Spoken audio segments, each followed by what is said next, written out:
If you have brown skin, you're dealing with dullness, fine lines, and you're thinking about introducing retinol, then you must avoid these mistakes at all costs. Because these beginner mistakes won't just leave you with irritation and stubborn dark marks, they will also make you quit retinol long before it has a chance to work. In fact, there is one mistake on this list nobody talks about, but it can make all the difference in whether you stick with retinol long enough to see results or give up too soon.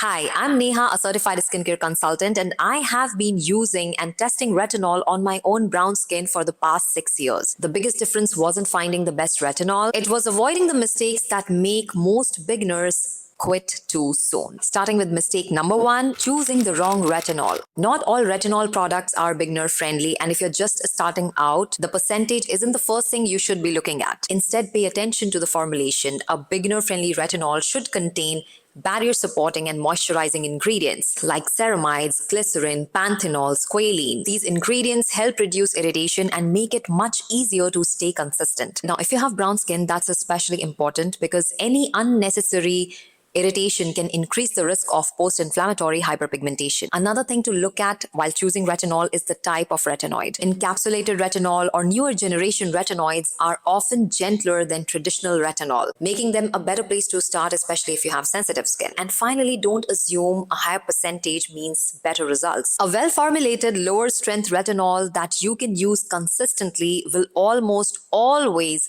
outperform a stronger one that leaves your skin too irritated to continue. And if you're still not sure which retinol is right for your skin, that's exactly what I help with in my one-to-one skincare consultations. I'll assess your skin, your concerns, and your routine to help you choose a retinol that's actually suitable for you. You can find all the details in the description below. Now moving on to mistake number 2, starting too often or too strong. One of the other biggest mistakes beginners make is thinking starting a stronger retinol will give them faster results. And it won't. Retinol works by gradually increasing skin cell turnover, but your skin needs time to adapt. If you push it too hard too soon, you are much more likely to experience dryness, irritation, sensitivity, peeling, which is exactly why so many people give up in the first few weeks. Instead, introduce retinol gradually using the 1-2-3 rule. Week 1, use it once a week. Week 2, use it twice a week, and week 3, non-consecutive nights in a week. After that, if your skin is comfortable, you can slowly build up to every other night and eventually nightly use if needed. There is no price for getting there quickly. The goal is to build tolerance while keeping your skin healthy. And if your skin feels persistently irritated,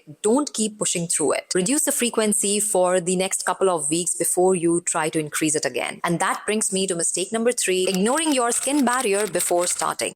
This is the most overlooked mistake I mentioned at the beginning, and in my experience, it can completely change how your skin responds to retinol. A lot of people think they simply have dry skin when in reality, their skin barrier may have been compromised. If your skin often feels tight, stings when you apply skincare, or stays dehydrated no matter how much moisturizer you use, your barrier may need attention first, and adding retinol at this stage can make the dryness and irritation worse, making it much harder to stay consistent. And for brown skin, that unnecessary irritation can also increase the risk of post-inflammatory hyperpigmentation. My advice is spend a couple of weeks just repairing your skin barrier first with a very simple routine. A gentle cleanser, a barrier-supporting moisturizer, and a mineral sunscreen. Once your skin feels comfortable again, introduce retinol gradually. And the reason I emphasize this because keeping your skin barrier healthy is the key to stay consistent with using retinol long enough to see results. And if you're not sure if your skin barrier is compromised or if you want to know how to repair it, I have a free barrier repair guide you can download. It's linked in the description.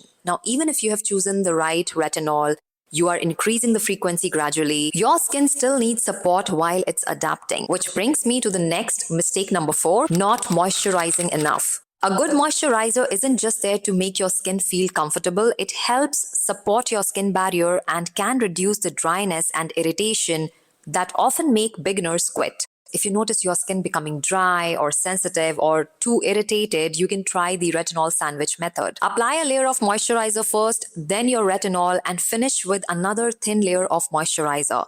It's a simple way to buffer potential irritation without stopping your retinol altogether. Personally, I prefer this approach over mixing retinol and moisturizer together in your hand because the skincare products are formulated to be used as intended. So I like to apply each layer separately, maybe leave a gap of a few seconds or a minute between each layer rather than blending two different formulations before application. Next up, mistake number 5, skipping sunscreen. Retinol can make your skin sensitive to UV exposure. So daily sunscreen isn't optional, it's part of your retinol routine. This is especially important if you have brown skin because UV exposure and inflammation can worsen hyperpigmentation. Now choose a sunscreen you will actually enjoy using every single day. If your skin feels drier after starting retinol, a moisturizing sunscreen can be a great option because it helps protect your skin while adding an extra layer of hydration. Now once you've got your sunscreen covered, there is one last mistake even the experienced retinol users make. Mistake number 6, not adjusting your routine around retinol. One of the biggest misconceptions about retinol is once your skin has adjusted, you should keep using it at the same frequency no matter what. But your skin isn't static, it changes. If you recently introduced a new exfoliating acid, you've gone for a treatment, you over-exfoliated, or you just notice that your skin is suddenly becoming dry, irritated, or sensitive, it's a sign to reassess your retinol routine. Instead of pushing through the irritation, reduce your retinol frequency for a week or 2. Focus on repairing your skin barrier and then gradually build back once your skin feels comfortable again. Think of retinol as something you adjust with your skin, not something you follow rigidly.